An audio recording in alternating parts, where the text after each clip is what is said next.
বুয়েট 25-26 সেশনে অন্তরীকরণের ব্যবহার রিলেটেড যে সুন্দর ম্যাথটা আমাদের সময় এসেছিল, সেই ম্যাথটা আজকে ভিডিওতে দেখব। তো এই ম্যাথে বলা হচ্ছে একটি বৃত্তাংশ আকৃতির বাগানের বেড়া দিতে 40 মিটার দড়ি প্রয়োজন, তবে বাগানের সর্বোচ্চ ক্ষেত্রফল কত? তো প্রশ্ন পড়েই তোমরা বুঝতে পারছো যে এটা আসলে ম্যাক্সিমা এবং মিনিমা নির্ণয়ের একটি ম্যাথ। কিন্তু প্রশ্নটা পড়ে শুরুতে একটু কনফিউজিং লাগতে পারে যে বৃত্তাংশ বলতে কি বোঝাচ্ছে।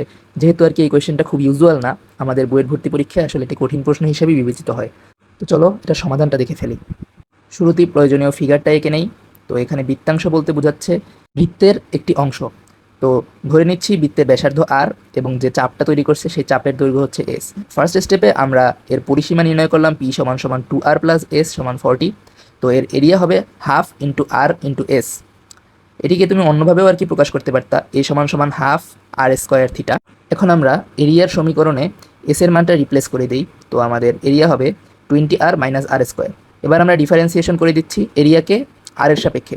পেলাম 20 minus 2r is equal to 0। অতএব আর সমান সমান হচ্ছে 10 মিটার। সেকেন্ড ডেরিভেটিভ বের করে শিওর হয়ে নিচ্ছি যে আসলে এটাই আমাদের ম্যাক্সিমাম ভ্যালু। তো লাস্ট স্টেপে আমরা এরিয়ার মানটা বসাই দিই 20r মাইনাস আর স্কোয়ার। তাহলে আমাদের সর্বোচ্চ ক্ষেত্রফল আসে 100 মিটার স্কোয়ার। এটাই আমাদের কাঙ্ক্ষিত উত্তর। অন্তরীকরণের ব্যবহার রিলেটেড এটা আসলে খুবই গুরুত্বপূর্ণ এবং সুন্দর একটি ম্যাথ ছিল।